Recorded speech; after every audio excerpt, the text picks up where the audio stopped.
भला हुआ मेरी माला टूट गई, मैं राम भजन से छूटी। भला हुआ मेरी माला टूट गई, मैं राम भजन से छूटी। मेरे सिर से टली बला, भला हुआ मेरी माला टूट गई, मैं राम भजन से छूटी। मैं राम भजन से छूटी। नमस्कार मेरे प्यारे भाइयों, मेरे परमात्मा के प्यारे जीव हंसों। मैं हमेशा मालिक से यही अरदास करूंगा कि आप सब मेरे भाई पहले से ज्यादा और ज्यादा और ज्यादा से ज्यादा इतने विवेकी हो जाएं कि कुछ बचे ही ना जो समझने के लिए शेष रह जाए। मैं यही अरदास करूंगा मालिक से। और बहुत खुशी की बात है कि आप सब विवेकी होते भी जा रहे हो और सत्य को समझ के असत्य को त्यागने में देर नहीं लगा रहे। बहुत खुशी की बात है, बहुत अच्छी बात है कि अब आप स्वयं से ही सत्य असत्य का निर्णय करना सीख गए हो। बहुत ही खुशी की बात है। और जो मेरे भाई अभी भी उस लेवल तक नहीं पहुंच पा रहे हैं, अभी भी सत्य असत्य का निर्णय नहीं कर पा रहे हैं, वो भी बिल्कुल चिंता ना करें। परमात्मा उन पे भी बख्शिश करेगा, दया करेगा, उनको भी विवेक प्रदान करेगा। वो भी एक दिन सत्य सत्य का निर्णय करने में सक्षम होंगे। आप बिल्कुल चिंता ना करें। एक बार नहीं समझ में आता, 2 बार सुनिए, 3 बार, 5 बार, 10 बार सुनिए, जरूर समझ में आएगा। क्योंकि ऐसे ऐसे मेरे भाई हैं जो शुरू में मुझे बहुत गलत बोलते थे, बहुत ज्यादा, क्योंकि वो समझ नहीं पा रहे थे मैं कहना क्या चाहता हूं। लेकिन धीरे धीरे धीरे कर करके, धीरे धीरे सुनते सुनते सुनते उनके अंदर ऐसा विवेक जगा कि आज वही भाई अपनी गलती की माफी मांगते हैं और बोलते हैं कि अब हमें हर चीज समझ में आ रही है। आपके बोलने से पहले ही हम समझ जाते हैं कि आप क्या बोलने वाले हो। देखो बंदी छोड़ की कैसी दया है। तो मेरे भाई सब पे होगी, लेकिन सही से मन लगाकर एकाग्रता से इस ज्ञान को समझने की कोशिश करो। क्योंकि इंसान जन्म केवल और केवल यही समझने के लिए मिला है कि इस 84 को तोड़ा कैसे जाए। कोई ये ना सोच के बैठे कि यहां पे हमें बड़ी बड़ी दुकानें, बड़े बड़े मकान, बड़ी बड़ी इमारतें बनाने के लिए भेजा गया है कि हमने बड़े बड़े मकान बना के उसमें ना रहे तो हमारा जीवन बर्बाद है, कि हमने करोड़, 2 करोड़, 5 करोड़, 100 करोड़ नहीं कमाया तो हमारा जीवन बेकार है, हमारा आना ही बेकार है इस दुनिया में। ऐसा बिल्कुल नहीं है मेरे भाई। अरबों खरबों कमा के लोग यहां से खाली हाथ जा चुके हैं। यहां तो केवल पैसा इसलिए दिया जाता है कि आपका जीवन चलता रहे और आप परमात्मा की भक्ति करते रहो, ज्ञान को समझते रहो। इसलिए नहीं दिया जाता कि आप 20-20 मंजिल बना के, बड़े बड़े महल बना के उनके राजा बन के बैठ जाओ। अरे मिट्टी में मिल जाना है सब, कुछ साथ नहीं जाना मेरे भाई, कुछ साथ नहीं जाना। तो सोचो क्यों आए थे इस दुनिया में? क्या इसीलिए आए थे कि समुद्र पे पड़ी रेत, उससे बड़े बड़े घर बनाए, पूरी उम्र लगा दे और एक लहर आए और फिर वही रेत उसी समुद्र में मिल जाए? क्या ये सब करने के लिए आए हम लोग यहां पे? नहीं मेरे भाई, नहीं। जो हमारा मुख्य उद्देश्य है उसकी तरफ तो हम सोच भी नहीं रहे। क्या है हमारा मुख्य उद्देश्य इस दुनिया में आने का? तो इसको जानना है, इसको समझना है मेरे भाई। तो मेरे भाइयों, आज हम जो वाणी लेने जा रहे हैं कबीर सागर से, उस वाणी को अच्छी तरह समझ लेना। बहुत ज्यादा मदद करेगी आपकी ये वाणी उस अक्षर के बारे में जानने के लिए कि वो अक्षर है क्या, जिस अक्षर को प्राप्त करने से मोक्ष होता है, मुक्ति होती है। जो अक्षर कहलाने के बावजूद भी निरक्षर है, उसको जानना पड़ेगा, समझना पड़ेगा, हर चीज बिल्कुल क्लियर हो जाएगी। तो आइए देखते हैं उस वाणी को। क्या कहती है वाणी? मुक्ति मूल का कहूं विचारा, ताका तुम अब करो संहारा। मुक्ति मूल गति का हूं न जाना, ताका अब मैं करूं बखाना। तो यहां साहिब साफ कहते हैं कि मुक्ति मूल का कहूं विचारा, मैं तुम्हें धर्मदास उस मुक्ति के बारे में, उस मूल के बारे में बता रहा हूं, विचार करो। ताका तुम अब करो संभारा, और उसको विचार करके समझ के उसकी संभाल करो, उसको गुप्त रखो। मुक्ति मूल गति का हूं ना जाना, उस मूल ज्ञान को, उस मूल भक्ति बोध को कोई नहीं जानता। ताका अब मैं करूं बखाना, जिसका मैं अब बखान करने जा रहा हूं, इसको अच्छी तरह समझ लो। जैसे कि आप लोग को पता है कि 100 बार समझाया गया धर्मदास जी को, 100 बार, फिर भी उनकी समझ में नहीं आ रहा था। तो इसीलिए साहिब ने बोला कि मैं जो समझा रहा हूं उसको ध्यान से अच्छी तरह समझो। एक बार नहीं आएगा, 2 बार समझो, 2 बार नहीं आएगा, 10 बार समझो, 100 बार समझो, लेकिन समझना तो पड़ेगा। अगर नहीं समझना चाहते, नहीं समझ सकते, कोई बात नहीं, तब तुम केवल गुरु के आगे सरेंडर कर दो। सीधे बोल दो, मुझे कुछ नहीं समझ में आता, मुझे तो जो आप कहोगे मैं वो करूंगा। तब भी तुम्हारी मुक्ति हो जाएगी, 101% हो जाएगी।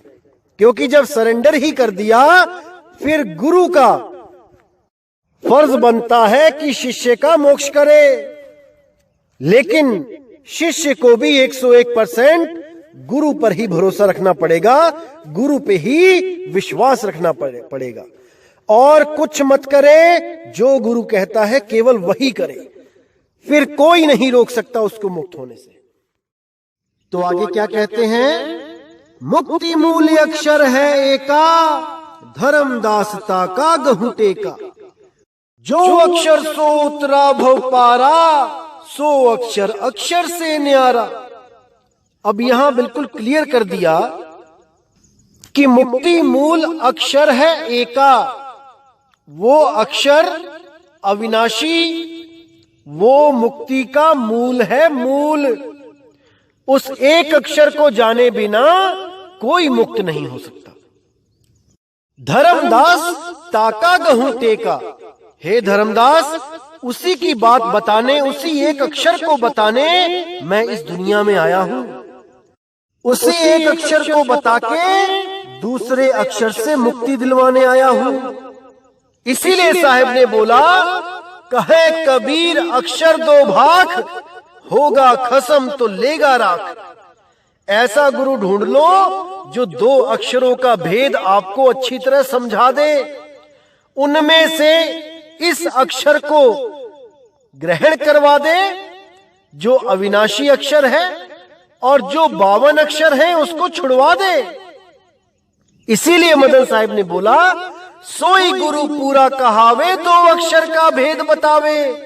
एक छुड़ावे एक लखावे, तब प्राणी निज घर को जावे। इसी के लिए बाबा नानक जी ने बोला, जे तू पढ़िया पंडित, बिन 2 अक्षर 2 नामा। प्रणवत नानक एक लंगाए, जे कर सच समावा। अगर तू सत्य में समाना चाहता है तो ऐसा गुरु धारण कर ले पंडित, जो 2 अक्षरों को जानता है, 2 नामों को जानता है। एक सत्य नाम, एक असत्य नाम। एक 52 अक्षर, एक आदि अक्षर। असत्य नाम को छुड़वा के सत्य नाम से तेरा कनेक्शन जोड़ दे।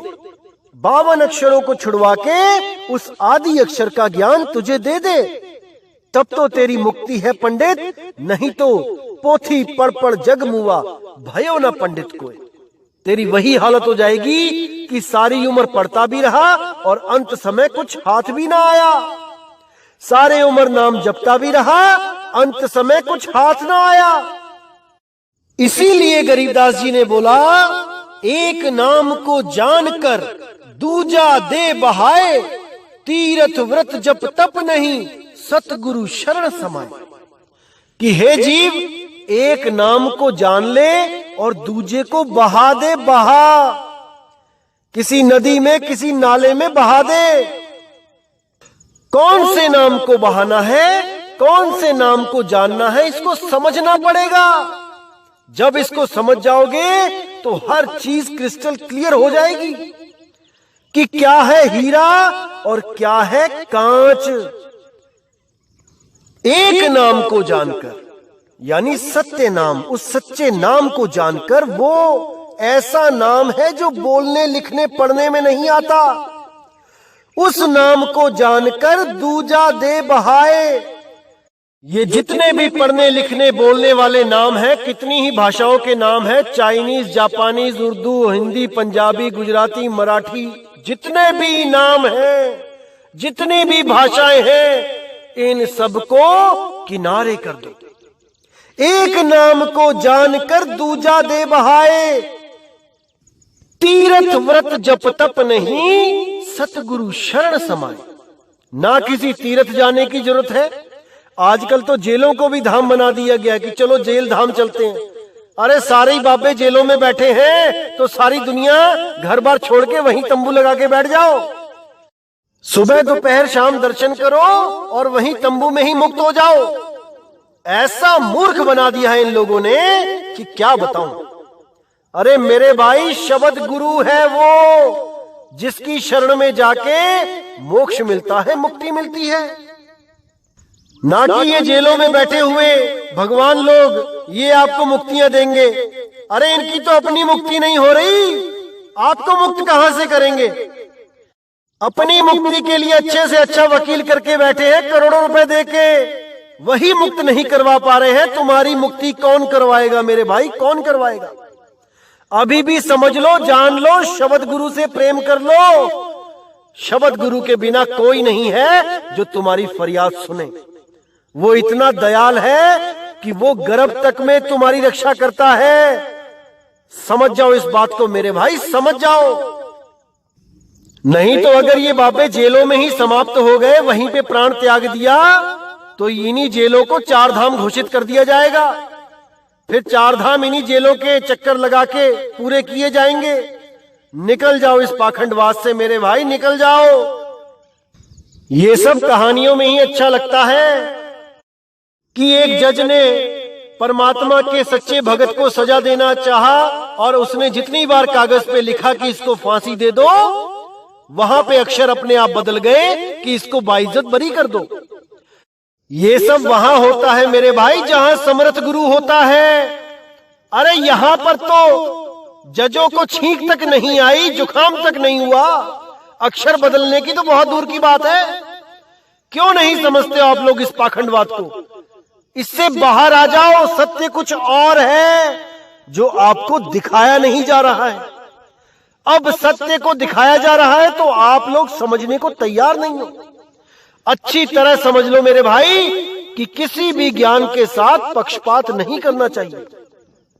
अरे सबका हुक्का लीजिए, सांचा शब्द निहार, और पक्षपात मत कीजिए, कहे कबीर विचार।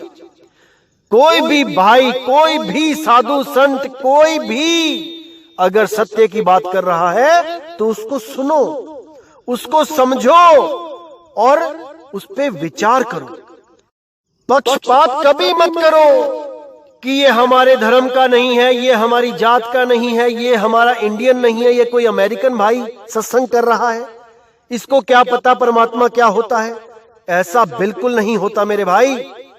परमात्मा के हम सब बच्चे हैं, वो कहीं पे भी प्रकट होकर किसी के द्वारा भी ज्ञान दे सकता है समाज को। ये कभी मत सोचो कि केवल भारत वालों के लिए ही परमात्मा बार बार आते हैं। वो चाहे तो इटली में ज्ञान देगा, वो चाहे तो जर्मनी में पंथ चलाएगा, वो चाहे तो जापान में दिव्य ज्ञान देगा। वो कुछ भी कर सकता है, वो कहीं भी कुछ भी कर सकता है। कोई बाउंडेशन नहीं है उसके लिए। हम आप अलग होके बैठे हैं इन जातों के चक्कर में, इन देशों के चक्कर में, इन भाषाओं के चक्कर में। उसको कोई भी पराया नहीं लगता है भाई, पराया नहीं लगता है। वो बादलों को उठा के जापान तक भी ले जाता है, अमेरिका तक भी ले जाता है, भारत तक भी लेके आता है, बारिश करवाता है, लोगों की प्यास बुझाता है। उसके लिए भेदभाव नहीं है। उसका एक नाम, एक भाषा, एक झंडा है। इसको समझ जाओ मेरे भाई, समझ जाओ। तो आगे कहते हैं, जो अक्षर सो उतरा भव पारा, सो अक्षर अक्षर से न्यारा। यानी जो उस आदि अक्षर को जान जाता है, उसको अनुभव कर लेता है, वो भव सागर पार हो जाता है। और वो अक्षर इन अक्षरों से न्यारा है, न्यारा। किन अक्षरों से? जो अक्षर लिखने, बोलने, पढ़ने में आते हैं।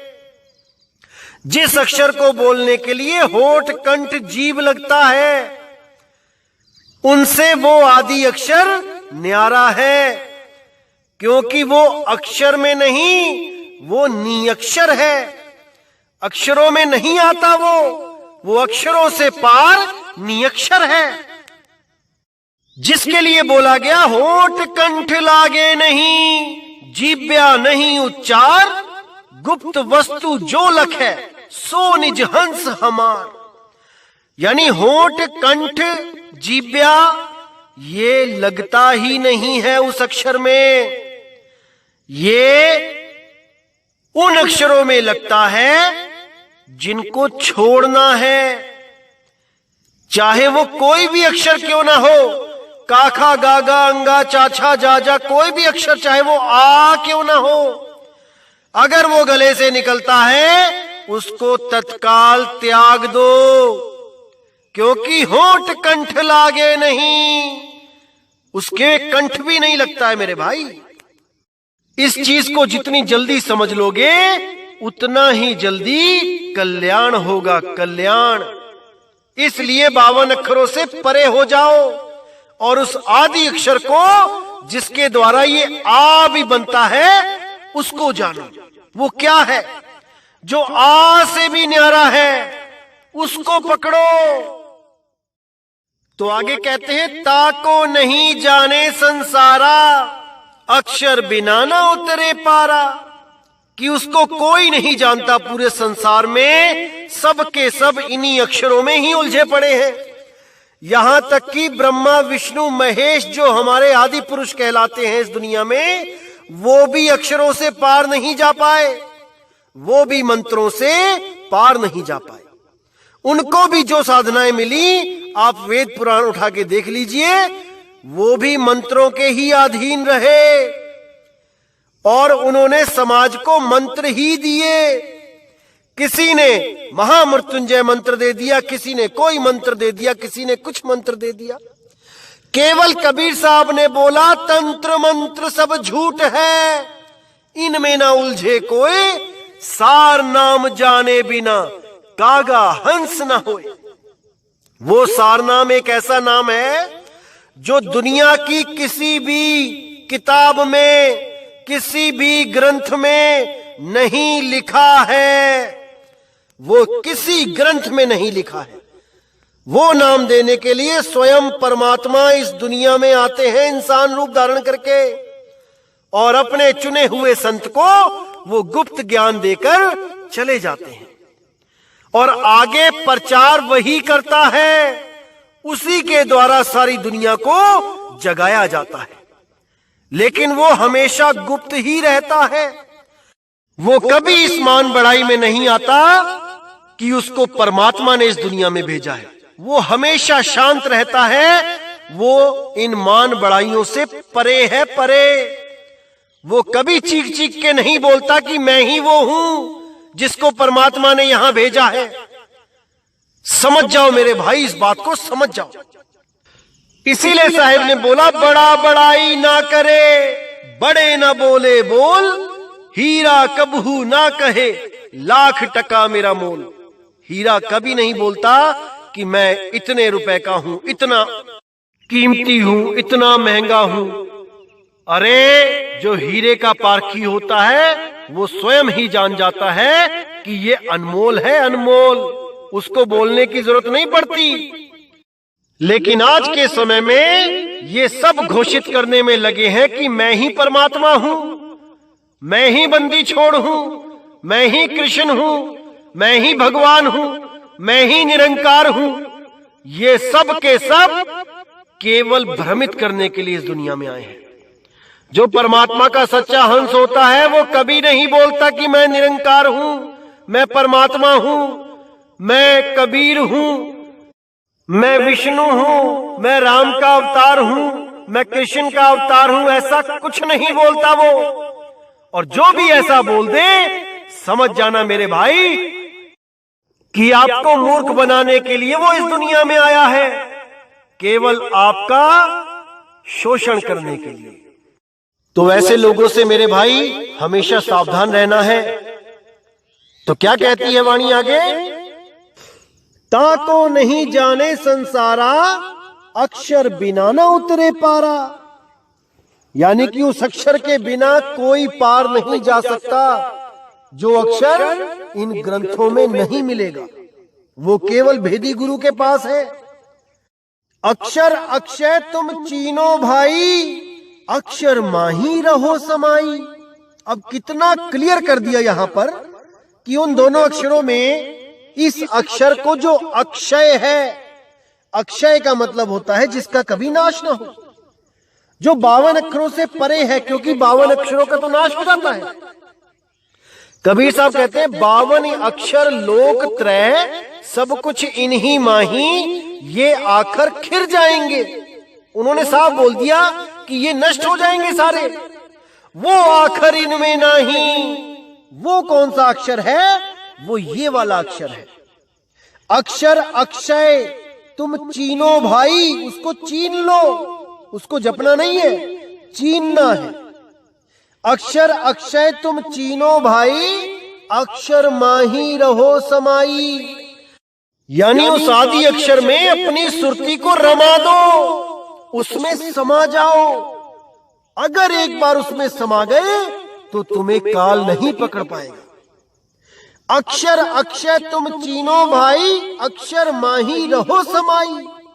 अक्षर अक्षर माही भेदा, यानी कि इस अक्षर और उस 52 अक्षर में भेद है, उसको जान जाओ। अक्षर अक्षर माही भेदा, ताका पार न पावे वेदा। इस भेद को वेद भी नहीं प्राप्त कर पाए, वेदों में भी इसका भेद नहीं है। इसीलिए बोला, जौन भेद से मैं मिलूं, वेद हूं जानत नहीं। अरे जब वेद जानते ही नहीं है तो वेदों अनुसार साधना करवा के क्यों हमारा जन्म बर्बाद किया जा रहा था? वेदों की तो जरूरत ही नहीं है परमात्मा के उस भेद को प्राप्त करने के लिए, क्योंकि वेद तो स्वयं पूर्ण नहीं है भाई। वेदों में केवल अक्षर ज्ञान है जो 52 अक्षरी है। जो 52 से परे का ज्ञान है वो वेदों में भी नहीं है। वो केवल और केवल परमपिता परमात्मा बताने आते हैं और कोई नहीं। अब कहते हैं 100 अक्षर लख राखो पासा, मुक्ति मूल हंस करे वासा। मुक्ति मूल को यही विचारा, बिना अक्षर नहीं पावे पार। यानी कि उस अक्षर को लख के गुरु के द्वारा जब लखा दिया जाता है, राखो पासा यानी सारी सूरत को उस अक्षर में लगा के रखो जो नियक्षर है, जो 52 अक्षरों से परे है। 100 अक्षर लखी राखो पासा, मुक्ति मूल हंस करे वासा। यानी कि उस अक्षर को प्राप्त करके ये हंस मूल मुक्ति, मूल ज्ञान, उस मूल अनुभव को प्राप्त करेगा जिसको प्राप्त करने के बाद उसका जन्म मरण उसी वक्त खत्म हो जाता है। उसी वक्त उसको कोई आस नहीं रहती कि कोई आके मुझे मुक्त करेगा। जिस दिन उसको अनुभव हो जाता है वो उसी दिन मुक्त हो जाता है।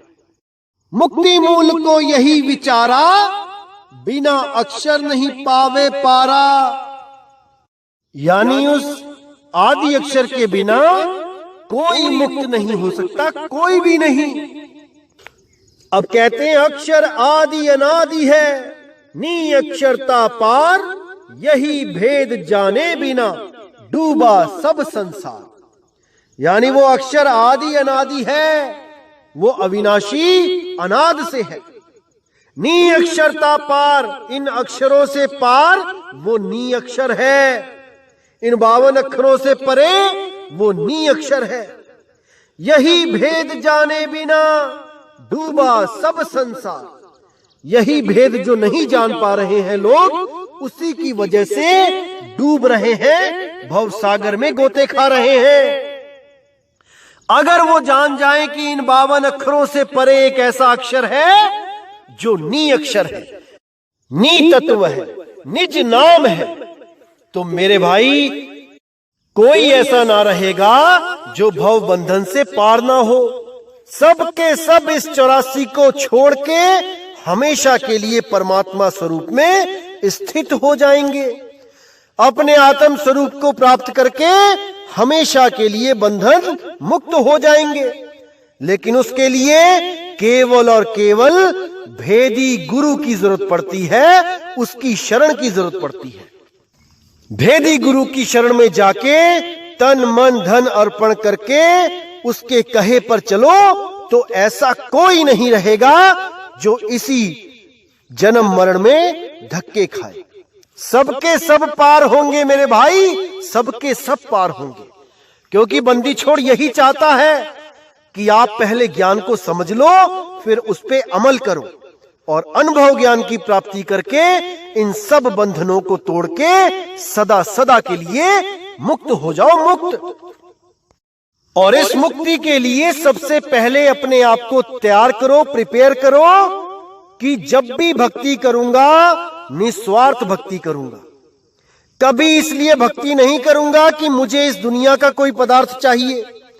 अरे वो खुद जानता है तुम्हें क्या चाहिए, मांगने की जरूरत नहीं है।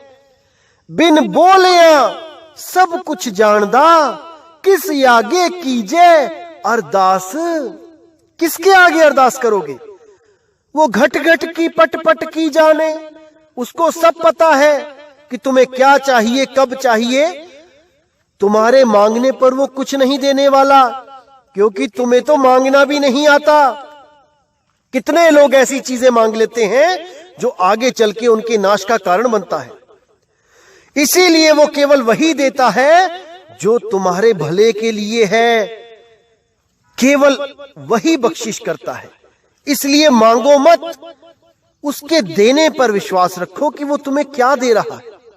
जो भी तुम्हें दे रहा है तुम्हारे भले के लिए है, तुम्हारा भला ही होगा उसमें। अगर तुम मांगोगे तो जरूर आगे चल के कोई ना कोई ऐसी प्रॉब्लम क्रिएट होगी कि उस मांगी हुई चीज के द्वारा ही आपको महाकष्ट आएगा। जैसे एक छोटा बच्चा जो अभी 12, 13, 14 साल का है, वो अपने पिताजी से बार बार डिमांड करता है, जमीन पे लौटता है, रोता है कि मुझे कार लेके दो, मुझे कार लेके दो। अगर पिता उसको कार दे दे उस समय पर जब वो छोटा सा है, तो मेरे भाई वही कार उसकी मौत का कारण बनेगी, एक्सीडेंट का कारण बनेगी। इसीलिए एक अच्छा पिता कभी अपने बच्चे को समय से पहले ऐसी चीज नहीं देगा जो उसके विनाश का कारण बने।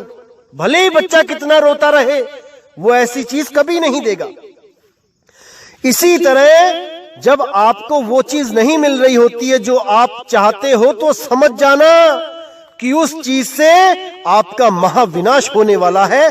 इसीलिए वो परमात्मा अपने हाथ को खींच के रख के बैठा है। इसीलिए वो चीज नहीं दे रहा है क्योंकि उसको दिख रहा है कि यही चीज तुम्हारे नाश का कारण बनेगी। तो इसीलिए मेरे भाई, कुछ मत मांगो, कुछ मत मांगो, केवल भक्ति करो, वो दाता दयाल सब कुछ देगा, सब कुछ देगा, लेकिन मांगना नहीं है। मांगोगे तो निस्वार्थ भक्ति नहीं, फिर स्वार्थ वाली भक्ति हो गई, और स्वार्थ वाली भक्ति का फल इसी 3 लोक में भुगतना पड़ता है मेरे भाई। इसलिए आज से प्रण करो कि कुछ नहीं मांगना है। अगर कुछ मांगना है तो केवल और केवल जीवों की भलाई, लोगों की भलाई, लोगों के लिए मांगो, जितना मर्जी मांगो, कोई मना नहीं करता। इस मांगने से परमात्मा सदा खुश भी रहता है। कि तुम अपने भाइयों के लिए कितना प्रेम करते हो, कितनी फिक्र करते हो, इससे वो सदा खुश रहता है। तो मेरे भाई, इस चीज को गांठ बांध लो कि कुछ भी मांगना नहीं है। अगर मांगना ही है तो केवल सतगुरु की शरण मांगो, केवल और केवल मुक्ति मांगो। इसके अलावा सब बंधन है, इसके अलावा सब बंधन है, और बंधनों में हमने नहीं रहना। निर्बंध हो जाना है, मुक्ति प्राप्त करनी है, मोक्ष प्राप्त करना है।